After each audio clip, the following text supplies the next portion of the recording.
किसान साथियों, आज हमारे बीच हैं जहरी खाल पौड़ी गढ़वाल की वरिष्ठ पशु चिकित्सा अधिकारी डॉक्टर मंजू पाल। और डॉक्टर साहब, आज हम बात करेंगे पशुओं में टीकाकरण के महत्व के बारे में कि क्यों ज़रूरी हो जाता है पशुओं को टीकाकरण करवाना, और जो किसान हैं इनकी भागीदारी कितनी महत्वपूर्ण है। क्योंकि जब पशुपालक अपने पशुओं को टीकाकरण कराएंगे और जब एक भी पशु टीकाकरण से नहीं छूटेगा, तभी हम कई सारे संक्रामक रोगों को नियंत्रित कर सकते हैं। तो बहुत बहुत स्वागत है आपका हमारे स्टूडियो में। धन्यवाद। डॉक्टर साहब, अब पशु के टीकाकरण पे हम बात कर रहे हैं, तो सबसे पहले जानेंगे कि ये क्यों महत्वपूर्ण हो जाता है पशुओं के लिए। जैसे कि आपने कहावत सुनी है कि इलाज से बेहतर बचाव होता है, तो अगर हम समय रहते हुए किसी शुभ काम को कर लेते हैं तो वो ज़्यादा अच्छा रहता है, जैसे हमारे बड़े बुजुर्गों ने कहा भी है। तो इसी तरीके से पशु में टीकाकरण का भी उपयोग है। अगर हम टीकाकरण करा लेते हैं पशु की बीमार होने से पहले, तो बीमार होने के बाद जो इलाज में पैसा लगता है उसकी भी बचत होती है। उसके साथ साथ जो पशु की उत्पादकता कम हो जाती है उससे भी किसान को फायदा हो जाता है। और इसके साथ साथ बहुत बार ऐसा होता है कि टीकाकरण नहीं करवाने से बीमारी बहुत व्यापक रूप में फैलती है और पूरे क्षेत्र में उत्पादकता दूध की, मांस की कम हो जाती है। तो उस तरीके से भी हमारा जो राजस्व है वो कम होता है। तो इन सब चीज़ों का बचाव किया जा सकता है अगर हम समय रहते हुए टीकाकरण करा लेते हैं अपने सभी पशुओं का। जी बिल्कुल। भविष्य में अगर हमारा पशु किसी भी गंभीर बीमारी से ग्रसित हो जाता है तो ऐसे में पशुपालक को बहुत ज़्यादा नुकसान हो जाता है। बहुत ज़्यादा आर्थिक रूप से भी पशुपालक को नुकसान झेलना पड़ता है, क्योंकि बहुत खर्चा उसके इलाज में हो जाता है। तो टीकाकरण डॉक्टर साहब, वैसे हमारे पशुपालक को कब कब कराना चाहिए। देखिए, टीकाकरण जो कराया जाता है, टीकाकरण का हर बीमारी के लिए अलग अलग तरीके से है। जैसे आजकल हमारे वहाँ पशुपालन विभाग में एफएमडी और एलएसडी वैक्सीन का टीकाकरण किया जा रहा है। जो खुरपका मुंहपका एफएमडी रोग है उसका टीकाकरण आपको वर्ष में 2 बार कराना चाहिए। ये एक बार मई में लगता है और एक बार नवंबर में लगाया जाता है।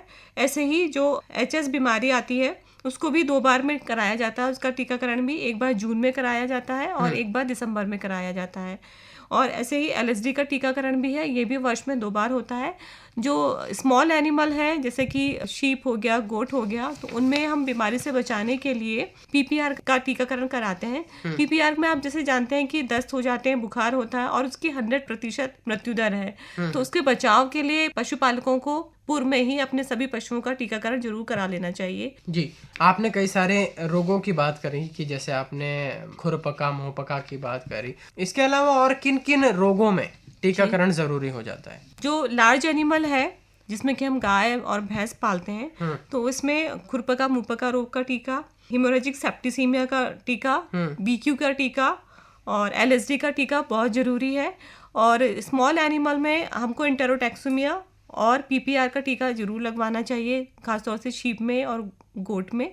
इसके अतिरिक्त जैसे कुत्ते हैं, कुत्ते में हमको रेबीज का टीका हर किसी को जरूर लगवाना चाहिए। अगर गाय को या बकरियों को कुत्ता काट लेता है तो उसके लिए भी टीका जरूर लगवाना चाहिए ताकि इन बीमारियों से पशु की रक्षा हो सके। जी, तो डॉक्टर साहब, क्या पशुपालक साथी अपनी हिस्सेदारी इसमें दिखा रहे हैं, बढ़ चढ़कर वो अपने पशुओं का टीकाकरण करा रहे हैं, या बहुत सारी चुनौतियों का सामना भी करना पड़ता है। देखिए, पशुपालन विभाग में जिस तरीके से आदमियों के केस में है कि हम लोग अपने आप ही जाके अपने आप को बीमारी से बचाने के लिए अपना और अपने बच्चों का टीकाकरण समय से कराते हैं, लेकिन पशु के संबंध में जब बात आती है तो बहुत सारे पशुपालकों में अभी भी कुछ भ्रांतियां हैं जिस वजह से टीकाकरण 100% नहीं हो पा रहा है और टीकाकरण में समस्या आती है। तो भ्रांतियां ऐसी हैं जैसे कि बहुत सारे पशुपालक ये कहते हैं कि हमारे वहाँ तो कभी ये बीमारी आई नहीं तो हमको टीका लगाने की ज़रूरत ही नहीं है, जबकि ऐसा नहीं है। कोई भी बीमारी कहीं पर भी कभी भी आ सकती है। उस बीमारी से बचाव के लिए हमको टीका जरूर लगाना चाहिए। लोगों में ये भी भ्रांति है कि टीका लगाने से हमारी गाय या भैंस दूध कम कर देगी, तो ये सिर्फ 1 या 2 दिन का फेज होता है और टीके से कभी भी पशु दूध कम नहीं करता है।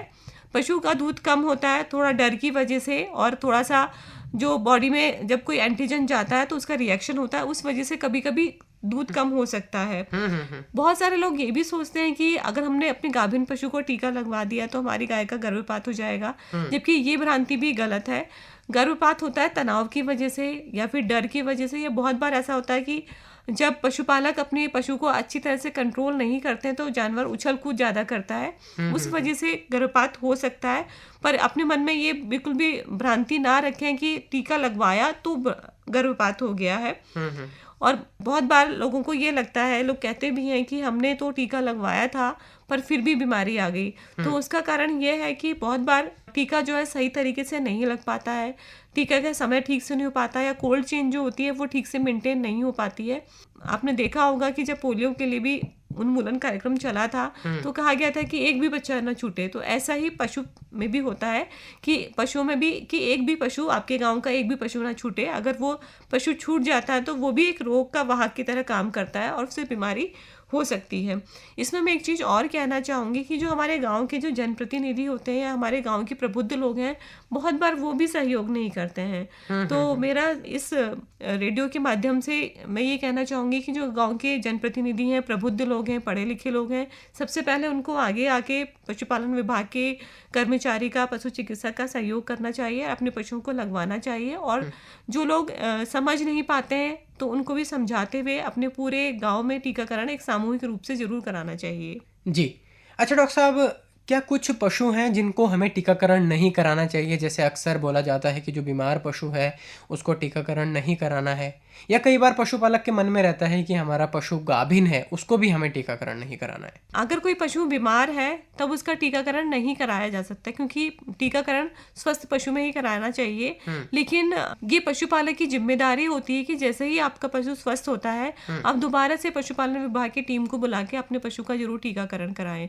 जबकि इसमें ये कह सकते हैं कि जो 4 महीने से ऊपर का कोई भी पशु है जो स्वस्थ है उसका टीकाकरण अवश्य होना चाहिए, चाहे वो पशु गाभिन हो या नहीं हो। जी।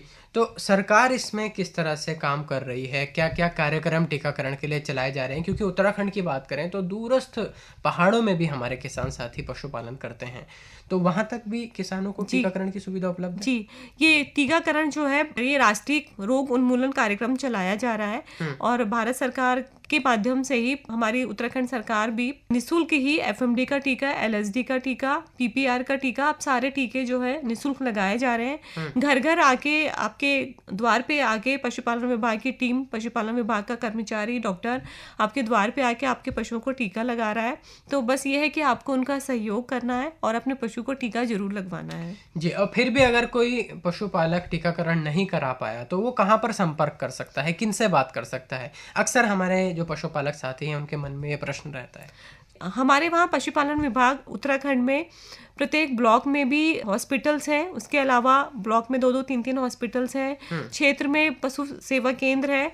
तो कोई भी पशुपालक अपने निकट के पशु सेवा केंद्र में, पशु चिकित्सालय में या अपने नज़दीक आपके क्षेत्र में जो कोई भी पैरावेट आता है या पशु सखी है उसके माध्यम से टीकाकरण करा सकते हैं। जी।